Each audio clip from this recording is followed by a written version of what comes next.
الشيطان الرجيم بسم الله الرحمن الرحيم الحمد لله رب العالمين والصلاة والسلام على سيد المرسلين أبي القاسم محمد اللهم صل وآله الطيبين الطاهرين وصحابته المنتجبين ومن تبعهم بإحسان إلى يوم الدين. أما بعد، فقد قال الله سبحانه وتعالى: بسم الله الرحمن الرحيم يا أيها الذين آمنوا كتب عليكم الصيام كما كتب على الذين من قبلكم لعلكم تتقون. صدق الله العلي العظيم.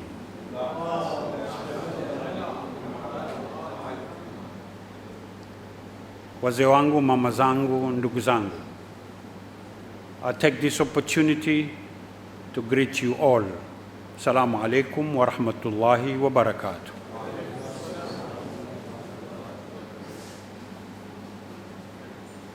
In the name of Allah, the most beneficent, the most merciful, all praises and thanks be to Allah, the Lord of the heavens and the earth and all that exists, the Lord of the universe, who gives the best reward to the conscious and great loss to the transgressor. We praise Him and seek His help and forgiveness. We seek refuge in Allah from the evils of our own selves and from our wicked deeds. Whomsoever has been guided by Allah, none can misguide him. And whomsoever has been misguided by Allah, none can guide him. I bear witness that none has the right to be worshipped but Allah alone. I further bear witness that Muhammad, peace be upon him and his family, is his true prophet and messenger, the leader of the messengers and guide of the faithful.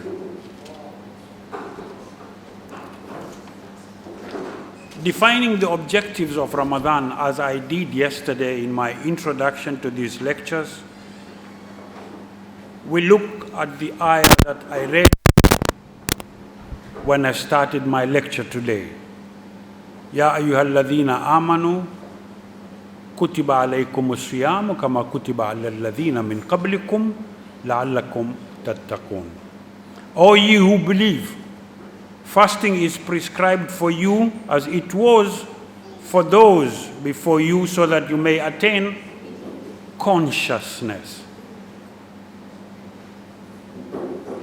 So you may be able to ward off evil. Fast a certain number of days and the ayah goes on till the end. But my topic or my subject is globalization and its effect on society. Approximately 1400 years ago, in a religio-commercial town lying between three cultures, there lived an orphan, noble but poor. Grazing his uncle's camels, he wondered and wondered at Allah's bounties and man's egotistic ingratitude. His good brought him riches and trust. His good character, that is. At 40, his concern for his people brought him divine communion. Message persuading, warning, reassuring, promising, explaining, softly compelling. This guidance over 23 years transformed the myriad tribal Arabs into heralds of one humanity.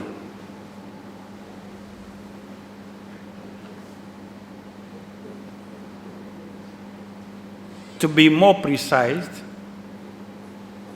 the life that the whole of East African coast, the Middle East, Persian Gulf, and the Far East, the life we were living, or our forefathers were living, was what could be or can be called the first world civilization.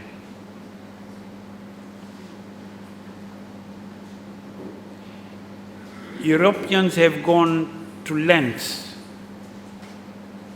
to want to prove us as barbarians, and they being from the first world.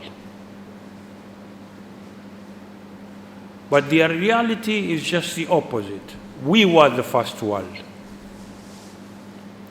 And yesterday I mentioned some issues that I promised I'd come and prove to you by substantiating using authentic evidence. I mentioned to you about globalization and what it's meant to be. They say it's a process of interaction and integration among the people, companies, and governments of different nations. A process driven by international trade and investment and aided by information technology. This is their explanation. But if we have to agree to their explanation, then you'd see it as we go by in these lectures that we were more globalized long ago before they ventured into our life. And this starts with the periplus of the Eritrean Sea, a book for circumnavigation of the Indian Ocean, as it was known then as the periplus of the Eritrean Sea. This was the name, Eritrean Sea, before being Indian Ocean. The book was written way back in AD 45 to AD 60. And the book mentions the trade that went on between Arabs, Asians, Chinese, and Persians with the indigenous people of this littoral, this area, coastal area of the East African coast, deep south, Kilwa, Mozambique, these other sides, Sofala, Mafia, Madagascar, Seychelles, to South Africa, Cape of Good Hope. We were doing business ever since AD 45, that is mid-1st, 2nd century. So we were globalized before even them knowing anything about globalization. Proof is all around us, the heritage, the culture, the tradition that is within our lives and places that we live had been globalized long ago. But when I was explaining to you about what globalization means in its real sense, then globalization entails industry, finance, economics, political, information, technical, and cultural.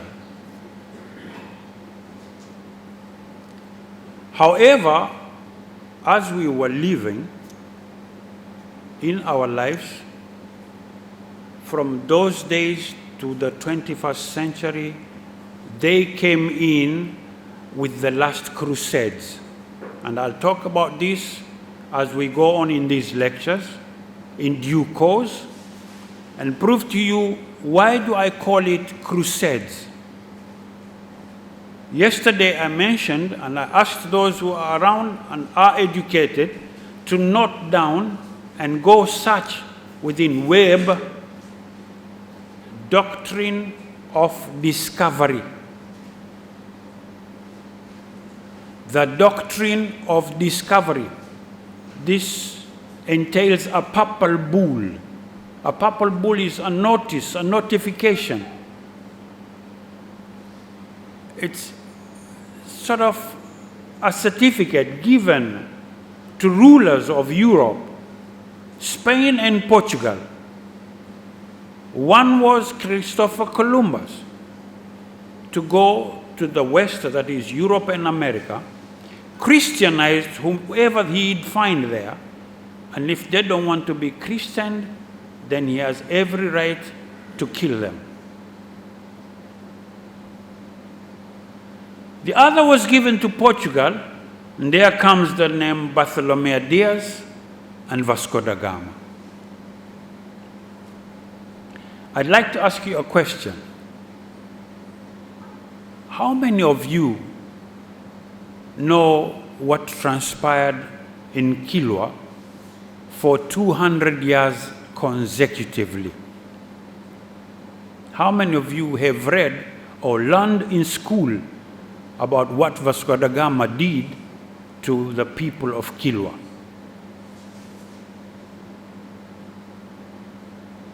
For 200 years consecutively.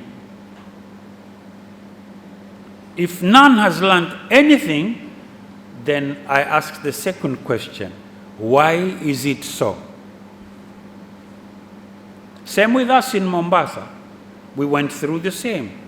In fact, historians say what the Portuguese did to the people of Mombasa and Kilwa has never been done to anyone else on earth.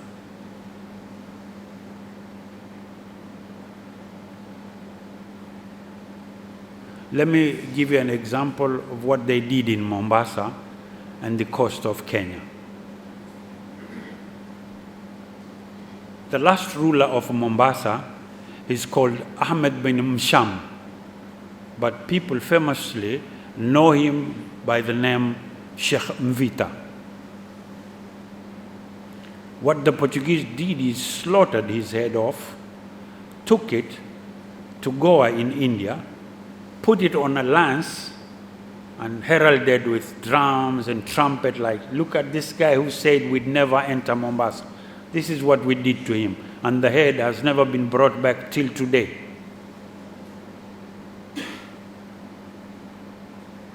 They did the same to a ruler of Lamu called Bwana Bashir. They slaughtered his head off in front of his people and then quartered the body and hang it on a wall in town, and told the people of Lamu, if you ever bury a piece of this body, the whole town would be slaughtered like what we did to your ruler. Then Faza, they did to someone, my namesake, called Stambuli. They cut his head off, took it to Goa, then played music, just to tell the people, this is what we do to other people. Now, imagine what they did to the women and children of that town. For 200 years, I repeat, consecutively. In Kiswahili, we say mfululizo.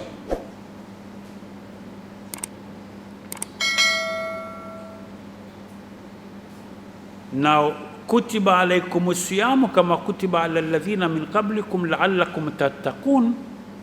I asked yesterday and I'm asking today, Sheikh Tamul, what has this got to do with what you're telling us about globalization?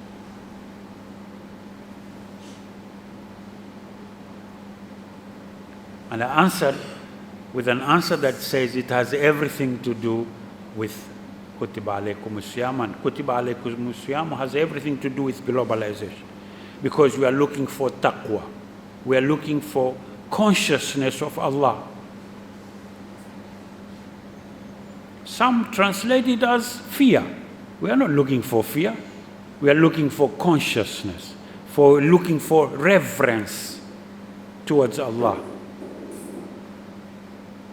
Then came a question that, what is taqwa? Don't we need faith before consciousness? Say no. Neither is one good without the other. You need to be conscious to be able to be faithful. How can you be faithful and you're not conscious?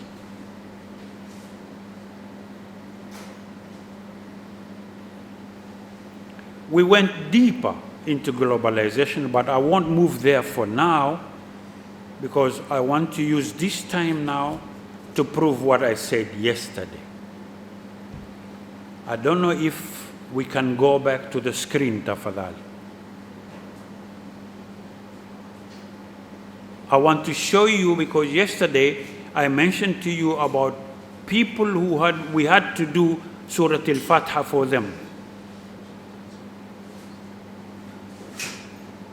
How many of you young guys who are in this hall know a book or a journal for that matter known as our entitled Highlights of Bilal Muslim Mission of Tanzania 1965 to 1986? How many of you have seen it?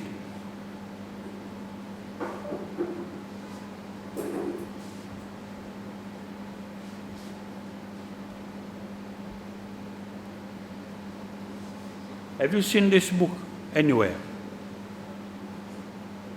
Young guys on this side, have you seen this book?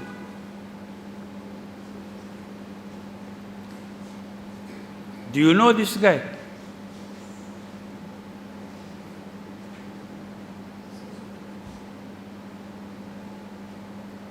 You remember I mentioned him yesterday when we were looking for people to say Fatiha for them, right? Do you know these guys?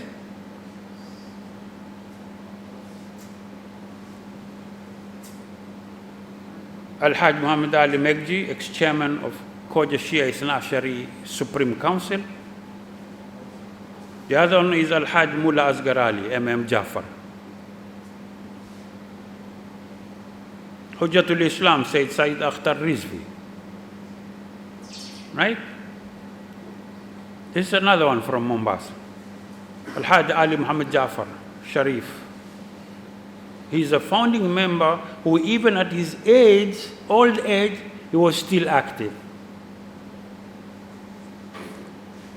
Hajj Sayyid Abul Qasim Al-Khuy.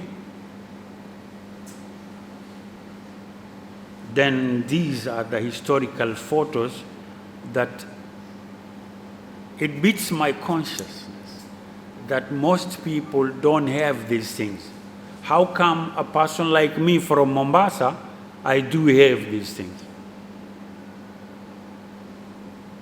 This is a book that every follower of this madhab has to have to know the pioneers who kept it going, who established it, signed a constitution to give you the right that you have by guidance from Allah, the Prophet, and the Ahlul Bayt.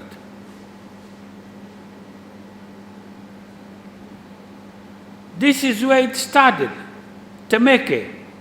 Look at how the situation was. This is where the center started, and this is how it was. How many of you know about this center? Do you know this is how it started?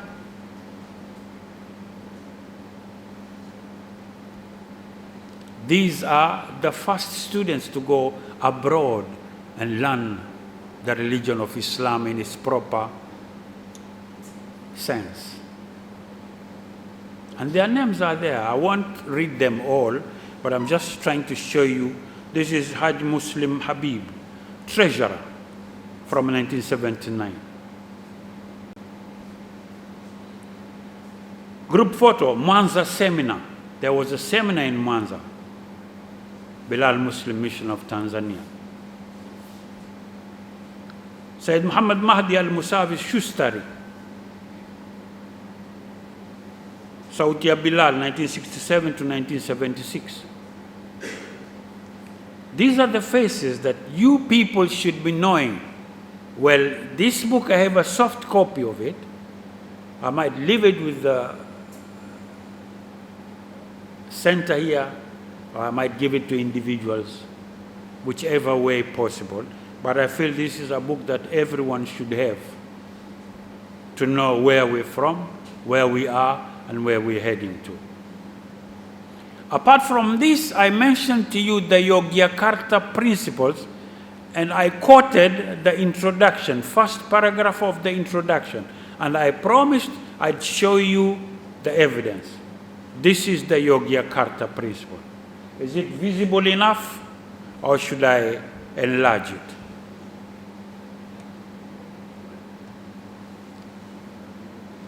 Principles on the application of international human rights law in relation to sexual orientation and gender identity. I repeat, Ya ayyuhalladhina amanu, kutiba alaykumus siyamu kama kutiba ala alladhina min qablikum la'allakum tattaqun. Siyamu. Refrain from what? Drinking and eating only? No, refrain from evil thinking, refrain from evil feelings, refrain from everything that annoys Allah. That is why these things lead us to checking at globalization in its proper perspective, Islamic perspective. Are we ready to sort of hug globalization and let it come all in us, just straight in without us considering, wait a minute, where are you taking us to?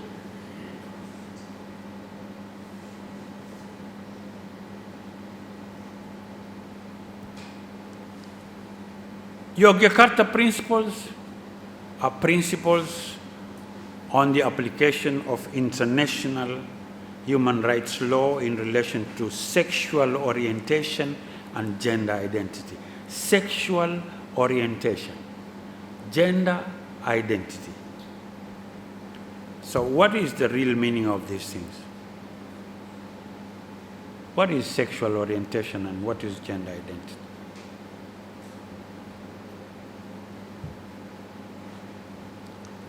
These are 29 principles. Right? There are 29. I can share this with you too. I'm just passing by just to prove what I talked to you about yesterday so that we move on with the subject. This is what I quoted yesterday.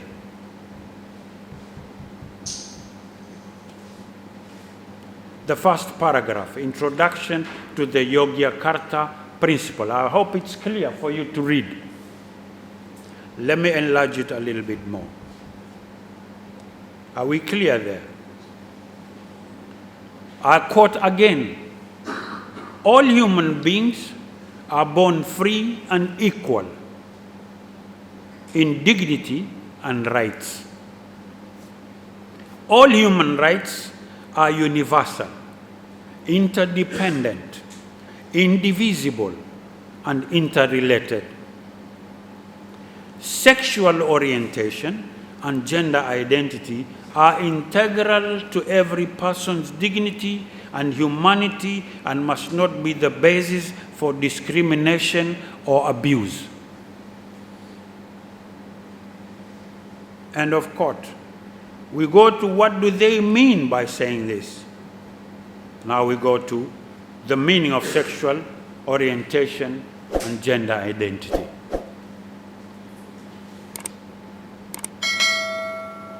There is the meaning in reference. Number one means sexual orientation is understood to refer to each person's capacity for profound emotional, affectional, and sexual attraction to, and intimate and sexual relation with individuals of a different gender, or the same gender, or more than one gender. 2, gender identity is understood to refer to each person's deeply felt internal and individual experience of gender, which may or may not correspond with the sex assigned at birth, including the personal sense of the body, in brackets, which may involve, if freely chosen, modification of bodily appearance or function by medical, surgical, or other means, and other expressions of gender, including dress, speech, and mannerism.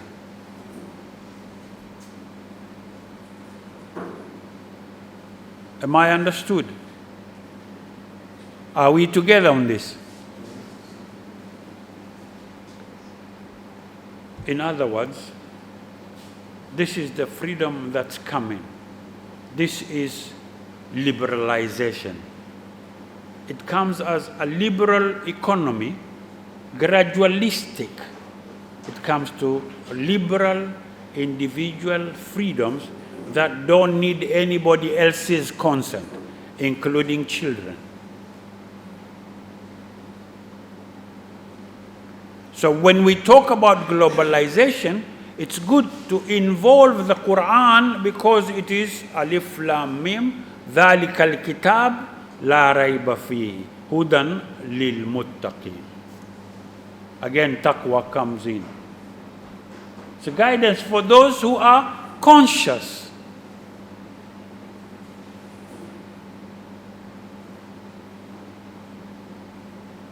Problem with us is that most of us who sit on this side don't want to learn more than the Quran and Hadith. And these people have institutions that take care of these issues. Now look at what I'm showing you now. We talked about this. This is Chamber of Commerce and Industry for the LGBTQ in the US, contributing over $1.7 trillion to the US economy.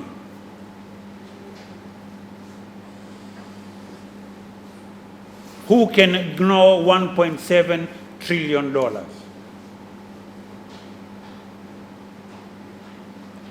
This is business for the LGBTQ group only.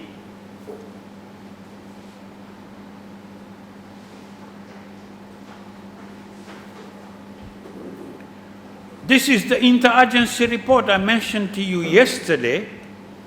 This is interagency report on the implementation of the Presidential Memorandum on Advancing the Human Rights of LGBTQI+ persons around the world, 2022.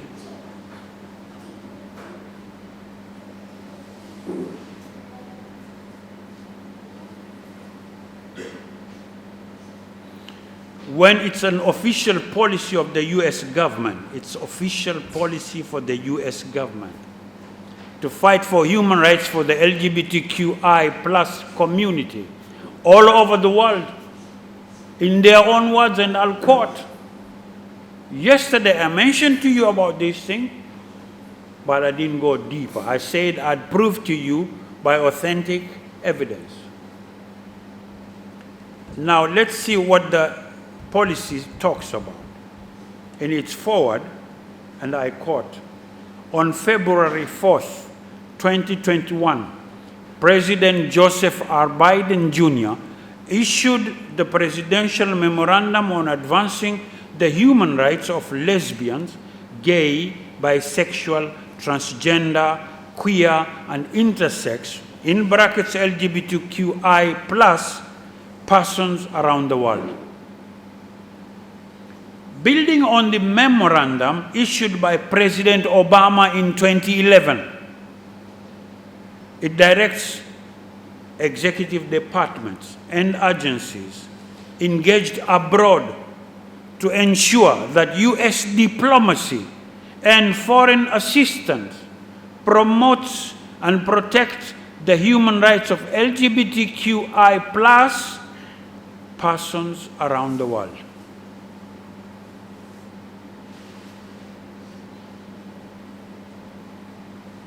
How many of us know that the US had an embassy in Zanzibar in 1833? An embassy in Zanzibar in 1840. And how many of us are aware the French had an embassy in Zanzibar in 1844?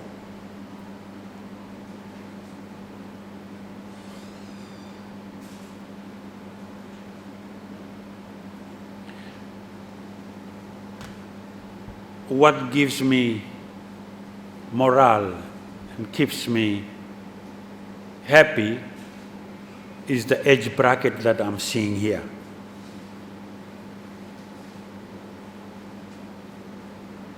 I'm very much fond of talking to the youth, the younger generation, because I'm aware of the power that these evil entities have vis-a-vis our youth, or against our youth. But none of those who sit where I'm sitting right now talks to them about what time it is. And if they do, they don't have the youth language for these people to understand. They are too traditional. They are very much molded into speaking in mosques, masjids, and houses. And the youth are technologically aware, informed, and there's so much of the evil power that confronts them even when they are looking for something religious. That's why I'll keep on repeating, Ya ayyuhalladhina amanu, kutiba alaykumus siyam.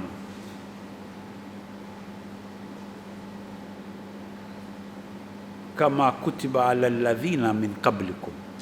They went through the same phrases, they went through the same phases of life, and they were warned before us. They were warned because those who are in the position of guiding the masses are entertaining the masses more than informing or guiding them or teaching them.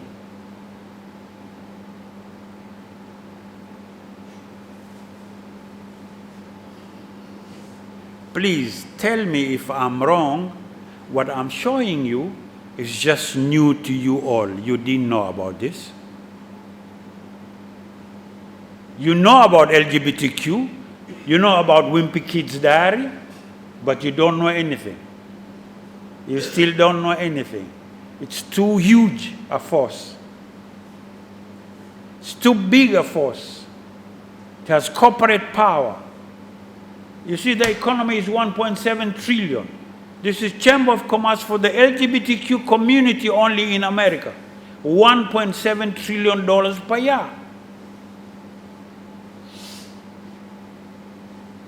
Now think of the organizations that have been forewarned that this is our foreign policy now. We have to fight for these guys' human rights anywhere we are on earth. And that's the government policy, signed by the President of the United States, Joe Biden, Obama from 2011. Within 10 years that we were being entertained and not being informed, these guys have made it big. And they are all out now. Find the interagency report on the implementation of the Presidential Memorandum on Advancing the Human Rights of LGBTQI+ persons around the world and read it for yourself. I talked to you about an institute that had $6 billion budget. It takes care of 10 other organizations below it. The 10 organizations are taking care of 400 other organizations, and the other 400 are taking care of 3,000 organizations, be they NGOs, be they CSOs, or whatever. It's called Tavistock Institute of Human Relations. Now listen to the following. Shaping the moral, spiritual, cultural, political, and economic decline of the United States of America.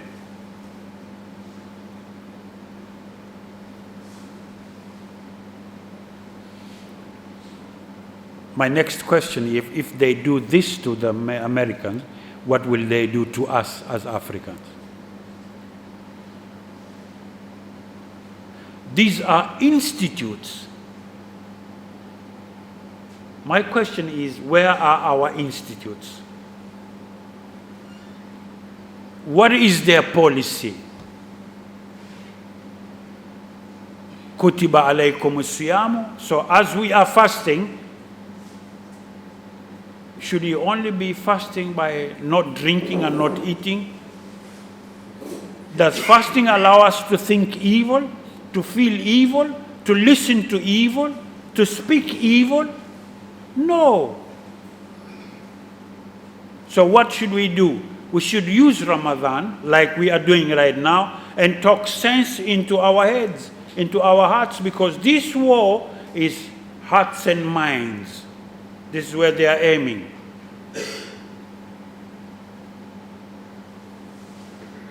They aim at our hearts and minds, and they know what they are doing because they have institutes that are acting as think tanks, reporting on an annual basis.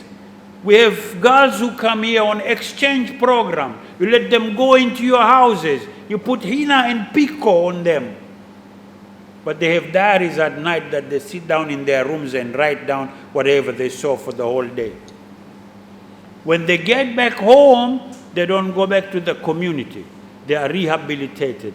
They are debriefed somewhere far from the town until everything that you put into them is put out. Then they are led back to their community.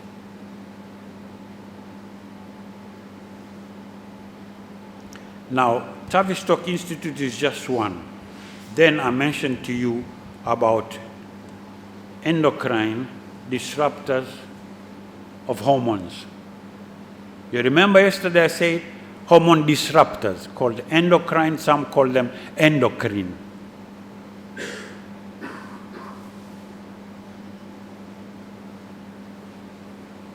This is a totally long subject about endocrine, and I'm sure, inshallah, God guides me, I'll find some time in our 15 days of lectures. I'll keep this somewhere because I'm aiming at our mothers and sisters behind there. They're the ones who are closer to this thing. It's plastics that we use. With their plates for food, cups for drinking tea, plastic bottles for giving milk to our babies, have these chemicals that are hormone disruptors.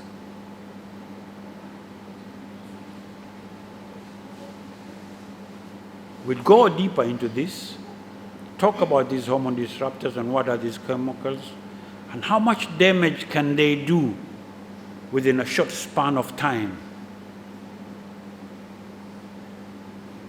But in talking about problems, as we end up our lectures, we'll be talking about what is the solution, which way forward. My simple, brief answer is we have to stop where we are and start thinking about institutionalizing our lives. We have to give back the spirit to the mosques, the masjids, so that they really become institutes to guide us towards prosperity, towards taqwa, towards consciousness. Never to be used to entertain us, to tell us what we feel like we love to hear. No, they should tell us what we are supposed to hear, not what we love to hear.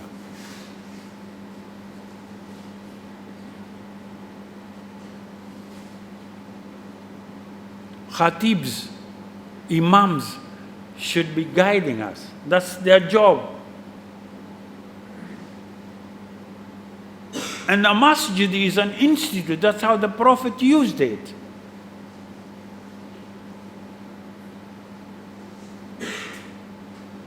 Right now, like I said yesterday, I'm repeating it today, go to any mosque in the suburban areas. Ask the imam, ask the khatib, 5 meters circumference. How many orphans do you have, let alone help? How many physically challenged do you have around 5 meters circumference to the mosque? How many widows?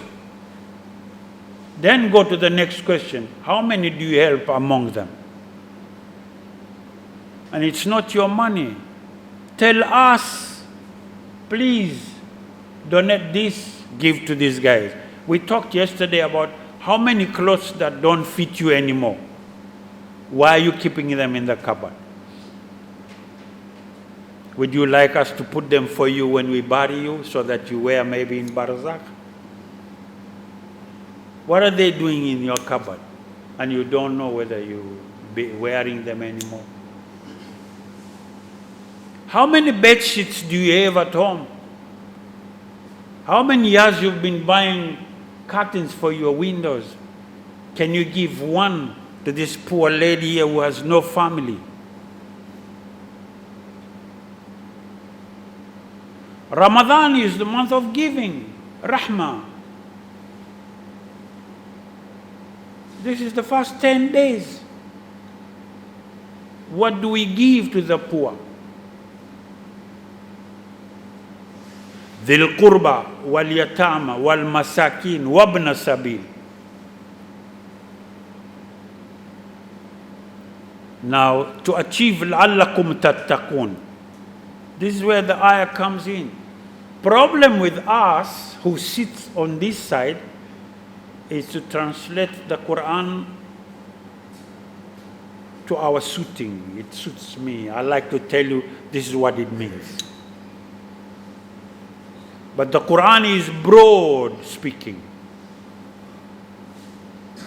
That's why I said, كُتِبَ عَلَيْكُمُ الصِّيَامُ كَمَا كُتِبَ عَلَى الَّذِينَ مِنْ قَبْلِكُمْ لَعَلَّكُمْ تَتَّقُونَ. Concerns what we are speaking about. Globalization. So how do you attain taqwa? How do you attain your sawm to be perfect? If you could be taken away, if you could be driven by what globalization has brought close to you. I don't mean to say don't do what globalization is bringing close to you, but the divine audience then, in the 7th century, was a divine audience that compiled into 114 surahs the Quran.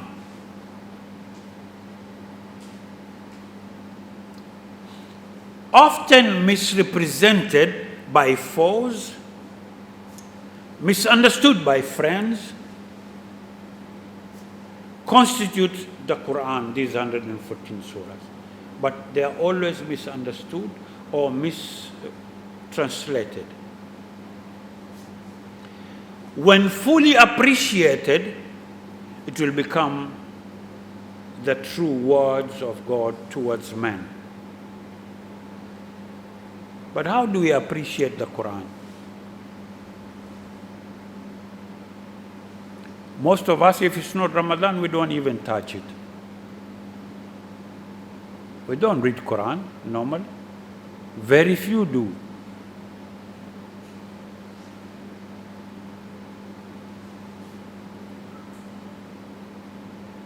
And Allah significantly puts His wordings in these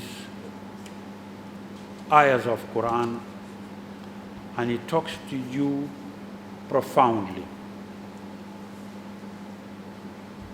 He talks to man,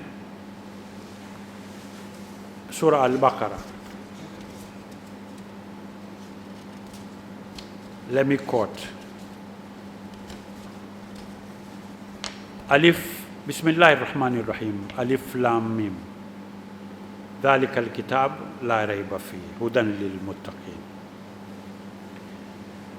الذين يؤمنون بالغيب ويقيمون الصلاة ومما رزقناهم ينفقون.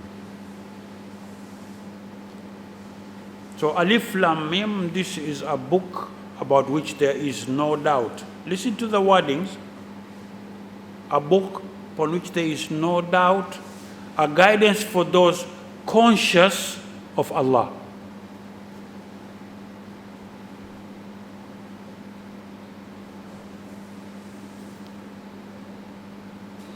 Who believe in the unseen. الذين يؤمنون بالغيب ويقيمون الصلاة. Establish prayer. ومما رزقناهم ينفقون. And spend out of what we have provided for them. Stop. So you establish prayer, you spend, but not something that's planned. You spend because you feel You give with this hand so that this hand don't know what you give. This is how you give. But as an institute, once you give to an institute, that would be statistically providing you with what is needed of the data of those who are in need, so that you program and plan of how you are giving, what you are giving, to whom you are giving.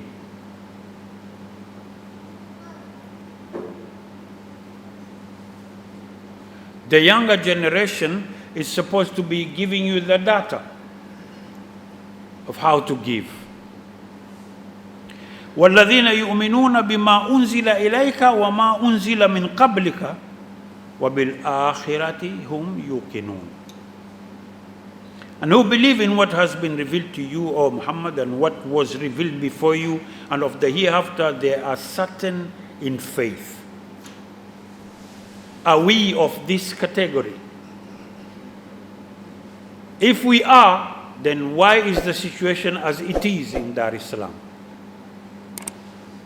Street families, 10 years ago were there street families? Criminal activities, 10 years ago, 20 years ago, were there criminal activities? Weren't you walking freely anytime? And I'm not talking about this just for Dar es Salaam, it's in Mombasa.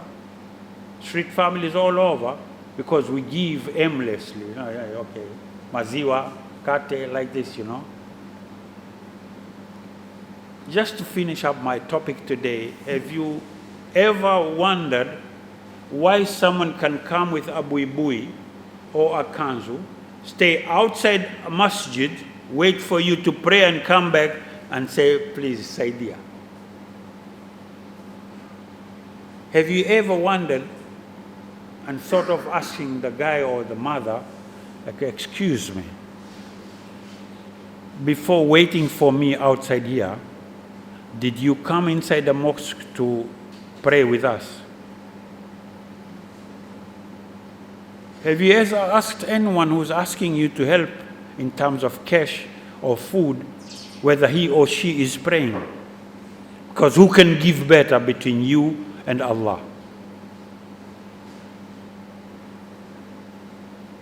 Let me wind it here. My time is up. But remember, يا أيها الذين آمنوا كتب عليكم الصيام كما كتب على الذين من قبلكم لعلكم تتقون. Saum is to make you better than what you are before this Ramadan. Saum is to give you a chance to change, rehabilitate your thinking, your feelings, your talking, your moving, your eating, your everything in life. It's a chance within a month to change your way of life and be better. Change your way of life so that you don't avoid anything without reason. Change your life so that you don't annoy Allah anymore, and be on the right path so that He guides you. Be conscious of His presence and what He's given to you without asking. We'd go into that deeper when we move in these lectures on why should we totally dedicate our lives to Him only, no one else.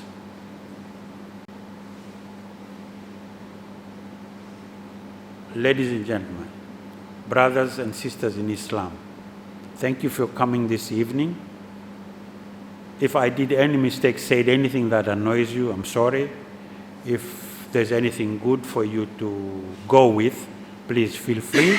Let's pray for one another. We are given a chance again tomorrow to live, breathe, and meet again. Thank you very much. Assalamu alaikum wa rahmatullahi wa barakatuh.